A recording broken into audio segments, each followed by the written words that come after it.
আমরা ভারতকে যে দিয়েছি সেটা ভারত সারা জীবন মনে রাখবে।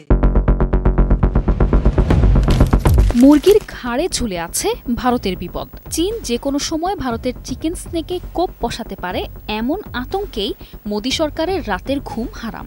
হঠাৎই নিরাপত্তাহীনতায় ভুগছে ভারত। দুশ্চিন্তার ভাঁজ দেখা দিচ্ছে মোদির কপালে। সম্প্রতি ঢাকার সঙ্গে বেইজিংয়ের ক্রমবর্ধমান ঘনিষ্ঠতা ভারতের এই আতঙ্ক যেন আরও বাড়িয়ে দিয়েছে।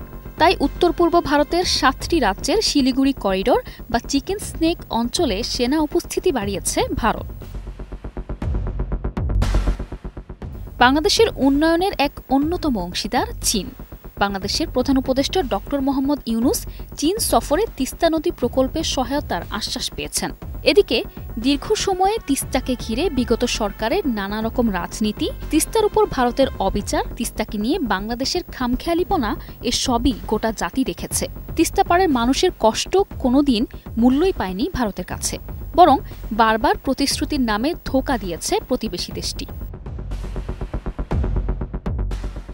এবার তিস্তা পাড়ের মানুষের কষ্ট ঘোচাতে কোমর বেঁধে উঠে পড়ে লেগেছেন প্রধান উপদেষ্টা ডক্টর মোহাম্মদ ইউনুস। এই অভিযানে তার সঙ্গী হতে পারে শি জিনপিংয়ের চীন। এই নদীকে ঘিরে উত্তরবঙ্গের মানুষের বহুদিনের দুর্দশা লাঘবে তিস্তা মহাপরিকল্পনা বাস্তবায়নে চীনের হাত ধরতে চাচ্ছে বাংলাদেশ। এদিকে এই পরিকল্পনার অংশ হতে প্রধান উপদেষ্টার চীন সফরেই আগ্রহ দেখিয়েছে শি জিনপিংয়ের সরকার। আর এতেই চিকেন স্নেকের কাছাকাছি রংপুর অঞ্চলে চীনের সম্ভাব্য উপস্থিতিকে ঘিরে এখন শঙ্কা আর দুশ্চিন্তা ভর করছে নরেন্দ্র মোদীর কপালে।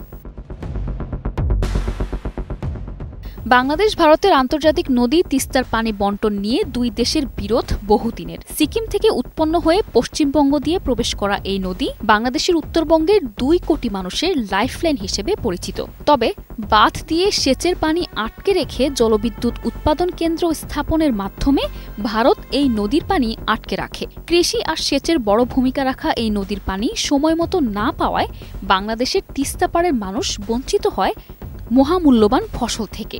আবার বর্ষা মৌসুমে অতিরিক্ত পানি ছেড়ে দেয়ায় ভেসে যায় তিস্তা পাড়ের মানুষের জীবনযাত্রাও।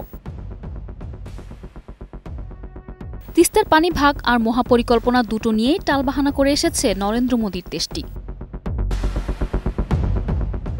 অন্তর্বর্তী সরকার দায়িত্ব নেয়ার পর প্রাণ পায় তিস্তা আলোচনা। এদিকে ভারতের একচেটিয়া সুবিধা শেষ করে দেশের স্বার্থে এখন চীনের হাতেই যেতে পারে তিস্তার পরিকল্পনার বাস্তবায়নের কাজ। এ নিয়ে এখন রীতিমতো ঘুম উড়ে গেছে ভারত সরকারের। অপরদিকে নরেন্দ্র মোদী এখন সব দিক থেকেই বিপদে। একে একে পর্যটন, কেনাকাটায় আর চিকিৎসায় বাংলাদেশিদের হারিয়ে বিরাট লসে আছে মোদীর দেশ। এর সাথে এবার যোগ হলো তিস্তার বিষয়টিও। তিস্তা চীনের কাছে গেলে সেখানে ভারতের কোনো দাদাগিরি যে খাটবে না, তা মোদীর ভারত ইতোমধ্যেই খুব ভালো করেই টের পেয়ে গেছে।